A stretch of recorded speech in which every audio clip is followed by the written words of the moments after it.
Assalamualaikum. In this video we are going to talk about tretinoin.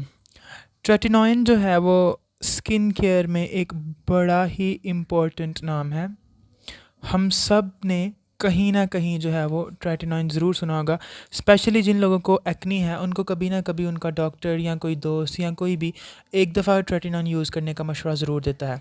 तो इस video में हम लोग जानेंगे कि ट्रेटिनॉइन होता क्या है, इसके यूजेस कौन कौन से हैं और इसको यूज़ कैसे करना है और कौन कौन से जो हैं वो इसके साइड इफ़ेक्ट्स जो हैं वो हमें हो सकते हैं। तो सबसे पहले अगर हम बात करें कि what is tretinoin, tretinoin basically vitamin A का डेरिवेटिव है। अब विटामिन ए जो है वो एक फ़ैट सॉल्युबल विटामिन है। फ़ैट सॉल्युबल विटामिन जो हैं उनकी जो हमारी बॉडी को ज़रूरत होती है वो लो क्वांटिटी में होती है। क्यों? क्योंकि एक दफ़ा ये हमारी बॉडी के अंदर जब आते हैं तो ये इतनी जल्दी ख़त्म नहीं होते as compare to water soluble जो हैं वो हमारी बॉडी जो है वो जल्दी ख़त्म कर लेती हैं, जिनके अंदर विटामिन सी आता है। इसलिए हम लोगों को विटामिन सी जो है वो ज़्यादा अमाउंट में लेना पड़ता है, जबकि जो फ़ैट सोलेबल हैं वो हमें कम मिकदार में चाहिए होते हैं क्योंकि वो इतनी जल्दी हमारी बॉडी से ख़त्म नहीं होते। अब आ जाता है क्योंकि ये एक फ़ैट सोलेबल विटामिन है, विटामिन का डेरिवेटिव है, तो दूसरे नंबर पे आता है कि ये यूज़ किस लिए होता है। जो दो मेजर यूजेस हैं इसके, जो पहला मेजर यूज़ है वो होता है प्रो माइलोसाइटिक लियोकीमिया में। अब प्रो माइलोसाइटिक लियोकीमिया होता क्या है?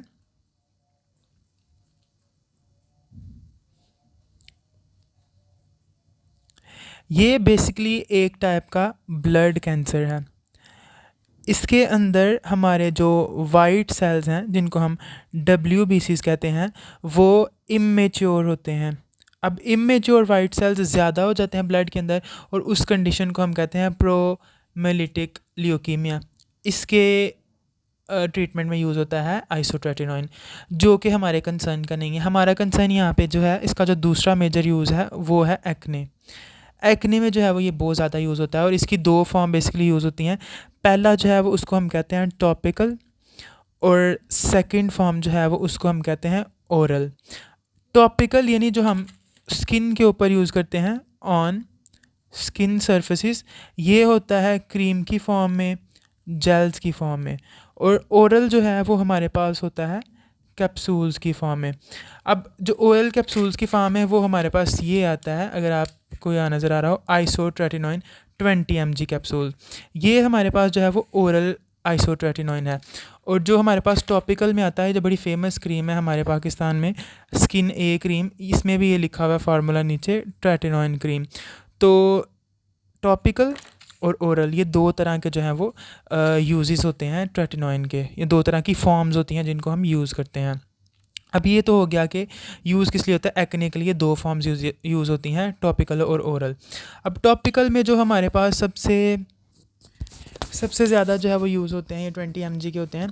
अब जो टॉपिकल और ओरल हैं, टॉपिकल क्रीम्स या फिर जेल्स, और ओरल जो है वो कैप्सूल्स, ये हम यूज़ कर रहे हैं एक्ने के लिए। एक्ने जो है वो दोनों तरह की एक्ने में ये यूज़ हो सकते हैं। पहला जिसको हम कहते हैं इन्फ्लेमेटरी एक्ने, इन्फ्लेमेटरी, और नॉन इन्फ्लेमेटरी। अब इन्फ्लेमेटरी एक्ने में आते हैं हमारे पास जो कि सिस्ट हैं, पस वाले जो दाने या फिंसियाँ जिनको हम कह सकते हैं, उसके बाद पिंपल्स और नोड्यूल्स, ये वो सारी फॉर्म्स हैं जिनके अंदर हमें वाइट कलर का सब्सटेंस मिलता है। और नॉन इन्फ्लेमेटरी में हमारे पास जो है वो आते हैं वाइट हेड्स और ब्लैक हेड्स। तो इन दोनों फॉर्म्स में जो है वो आइसोट्रेटिनॉइन जो है वो हमारे लिए काम करता है और बहुत अच्छा काम करता है। दूसरे नंबर पे जो इसका तीसरे नंबर पे जो हमारे स्किन के लिए यूज़ होता है वो होता है हमारी फ़ोटो एजिंग में। फ़ोटो एजिंग बेसिकली जब सन एक्सपोजर की वजह से, due to UV rays of sun, हमारी स्किन के ऊपर जो है वो लाइंस और रिंकल्स आ जाते हैं, तो उनको ट्रीट करने के लिए भी जो है वो ट्रेटिनॉइन यूज़ होता है। ये उसका थर्ड यूज़ है जो कि स्किन के अंदर ही आता है। अब उसके बाद स्किन की पिगमेंटेशन, उसको भी आहिस्ता आहिस्ता जो है वो फेड करता है। और ये हम लोग जो है वो यूज़ बेसिकली 2 साल तक प्रोलॉन्ग कर सकते हैं, उससे ज़्यादा जो है वो हमें इसको यूज़ नहीं करना होता है। या अभी तक जो हमने ऑब्ज़र्व किया है एक्सपेरिमेंटल बेसिस पे वो सिर्फ 2 साल का है, ज़्यादा से ज़्यादा, इससे ज़्यादा यूज़ नहीं करवाया गया। और उसमें भी हम लोगों ने जो है वो गैप्स को फॉलो करना होता है, कुछ कुछ गैप्स के बाद। अब ये तो हो गया हम लोगों ने जो है वो यूज़ कर लिया। अब जो सबसे अहम चीज़ आती है वो होते हैं इसके साइड इफ़ेक्ट्स या फिर इसकी प्रिकॉशंस। अब प्रिकॉशंस में सबसे पहले आ जाती है अगर हम प्रिकॉशनल में लिखते हैं तो इसमें आता है कि हमने इसको प्रेगनेंसी में बिल्कुल भी यूज़ नहीं करना होता, क्योंकि ये म्यूटेशन कॉज कर सकता है और डिफ़ॉर्मिटीज़ पैदा कर सकता है। उसके बाद बात आती है जी इसकी साइड इफ़ेक्ट्स की। तो साइड इफ़ेक्ट्स को अगर हम लिस्ट करना शुरू करें तो सबसे पहला जो स्किन के ऊपर साइड इफ़ेक्ट होते हैं स्किन के ऊपर, वो होती है रेडनेस, स्किन रेड होनी शुरू हो जाएगी, ठीक है। उसके बाद आ जाती है पीलिंग। पीलिंग में हमारी स्किन जो है वो बिल्कुल बारीक बारीक बन के उतरना शुरू होती है, जिस तरह हमारी विंटर्स में लिप्स के ऊपर से स्किन उतरती है, बिल्कुल इस तरह से। और थर्ड चीज़ होती है सेंसिटिविटी। स्किन बहुत ज़्यादा सेंसिटिव हो जाती है, इवन के मॉइस्चराइज़र समटाइम लगाएं उससे भी जलना शुरू करती है, स्किन के ऊपर इरिटेशन और इचिंग होनी शुरू हो जाती है। ये जो सारे साइड इफ़ेक्ट हैं ये हमारे पास हैं टॉपिकल रेटिनॉइड के। टॉपिकल रेटिनॉइड से जल्दी इस तरह होता है, जो ओरल रेटिनॉइड है उसके जो साइड इफ़ेक्ट्स हैं उनमें हमारे पास जो है वो ओरल रेटिनॉइड के साइड इफ़ेक्ट में सबसे पहले आता है depression. Yes, it can cause mood swings और डिप्रेशन। उसके बाद आ जाती है ड्राई स्किन। स्किन बहुत ज़्यादा ड्राई हो जाती है क्योंकि हमारे ऑयल ग्लैंड जो हैं वो श्रिंक कर जाते हैं। उसके बाद जो है वो हेयर लॉस हो सकता है। और उसके बाद हमारे पास आ जाता है विजन ब्लरीनेस, हमारी आंख जो नज़र आने का है वो धुंधला नज़र आ सकता है। उसके बाद जो सम सीरियस किस्म के जो हैं वो हमारे पास साइड इफ़ेक्ट्स हैं, उसमें ये होता है कि हमारे हाई कोलेस्ट्रॉल हो सकता है, क्योंकि ये एक फ़ैट सॉल्युबल जो है वो विटामिन है। तो जब फ़ैट सॉल्युबल विटामिन हम ज़्यादा अमाउंट में अपनी बॉडी के अंदर लेके जाएंगे तो क्योंकि हमारी बॉडी इसको जल्दी इतना जो है वो यूज़ नहीं करती हैं, जल्दी इतना कम नहीं होता, तो जब कंटिन्यूसली हम इसको ऐड करते जाएंगे तो क्या होगा, हाई कोलेस्ट्रॉल लेवल और जो ब्लड के अंदर फ़ैट्स हैं वो भी ज़्यादा होंगे, तो हाई ब्लड फैट भी हो सकता है। उसके बाद जो है वो हाई WBCs भी हो सकते हैं, क्योंकि ये ल्यूकीमिया के अंदर WBC इमेच्योर को मेच्योर करने में हेल्प करता है। तो अगर नॉर्मल यूज़ करेगा तो उसके WBC मेच्योर ज़्यादा हो जाएंगे, तो वहाँ पे ये तीनों चीज़ें हाई हो सकती हैं और ये तीनों चीज़ें जो है वो बड़ी ज़्यादा सीरियस समझी जाती हैं। उसके बाद जो है वो इसकी बात आती है कि इसको यूज़ करने का ना थोड़ा सा जो साइंटिफिक कुछ हमारे पास जो है वो सजेशंस आती हैं। पहले नंबर पे तो हमारे पास आता है कि हम लोगों ने इसको वॉश के आफ्टर 20 मिनट ऑफ वॉश, हमने फेस वॉश के 20 मिनट के बाद यूज़ करना होता है। और इसका रीज़न क्या बनता है कि ड्यूरिंग फेस वॉश हमारे जो फेस की pH है उसमें थोड़ा सा चेंज आता है, और जब हमारी स्किन ड्राई हो जाती है तो हमारी जो pH है वो दोबारा नॉर्मल पे जाती है और उसके ऊपर जो आइसोट्रेटिनोइन है वो साइड इफ़ेक्ट नहीं करती। फर्स्ट रीज़न था। सेकंड रीज़न जो है वो हमारा होता है कि जो हमारी मॉइस्ट स्किन होती है उसके ऊपर अगर हम कोई भी चीज़ अप्लाई करते हैं तो वो क्या करती है, डीपली स्किन के अंदर पेनिट्रेशन होती है उसकी।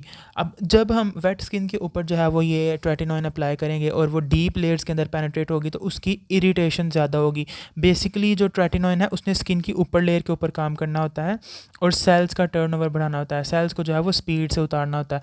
अगर आपने ये नहीं अभी तक देखा कि किस तरह ट्रेटिनोइन काम करती है तो इसी चैनल के ऊपर ट्रेटिनोइन के ऊपर एक और वीडियो है, स्किन ए और स्किन ऑरेंज, उसके अंदर आपको ये सारी डिटेल मिल जाएगी। उसके बाद जो है वो जब भी हम 20 मिनट के बाद ड्राई स्किन के ऊपर ट्रेटिनोइन यूज़ करेंगे तो वो बड़ी इफ़ेक्टिवली काम करेगा और जो है वो हमारे पास अच्छे रिज़ल्ट आएंगे और साइड इफ़ेक्ट्स भी नहीं होंगे। उसके बाद बात आ जाती है जी मॉइस्चराइज़र की। कुछ लोग कहते हैं कि मॉइस्चराइज़र इसके बाद यूज़ करना है, कुछ लोग कहते हैं नहीं करना। तो इसका जो हमारे पास रूल वो ये आता है कि ड्यूरिंग समर्स, ड्यूरिंग समर्स हमारे फेस की ऑयल प्रोडक्शन ऑलरेडी बहुत ज़्यादा होती है, तो उसमें हम जो है वो मॉइस्चराइज़र स्किप कर सकते हैं। और ड्यूरिंग विंटर्स भी अगर हमने ये मॉइस्चराइज़र यूज़ करना है तो हमने क्या करना होता है, नॉन कोमिडोजेनिक। अब नॉन कोमिडोजेनिक चीज़ें क्या होती हैं, वो वाली जो हमारे पोर्स को क्लॉग नहीं करती। यानी अगर आप स्किन के ऊपर कोई चीज़ लगाते हैं तो आपको ऐसा लग रहा है कि मुझे मतलब मेरी स्किन को सांस नहीं आ रहा, स्किन के ऊपर बहुत हैवी फील हो रहा है या बहुत गर्मी लगने लग जाती है, तो उनको फिर हम क्या कहते हैं, कोमिडोजेनिक। कोमिडोजेनिक बेसिकली वर्ड का मतलब है कि जो कोमिडोन्स बना सके। कोमिडोन्स हमारी स्किन के ऊपर छोटे छोटे वाइट हेड जो स्किन के अंदर ट्रैप्ड होते हैं उनको होते हैं। तो ये सारा विटामिन ए होता क्या है, विटामिन ए को यूज़ किस लिए करते हैं, क्या इसके साइड इफ़ेक्ट्स हैं, वो सारा हम लोगों ने इस 10 मिनट की वीडियो के अंदर कवर किया हैं। अगर विटामिन या ट्रेटिनोइन के बारे में कोई और क्वेश्चन है, you can ask in comments, और you can watch the other video on the same channel which also covers a lot of things about tretinoin and how to use it and when not to use it and what are the mistakes then one is doing during the use of that. So yeah, thank you so much for watching. Do share with the persons who need to watch that video, and do support because it takes a lot of the research and a hard work to make these videos and put up in front of you guys. So please do subscribe, like, share and comment. Thank you so much.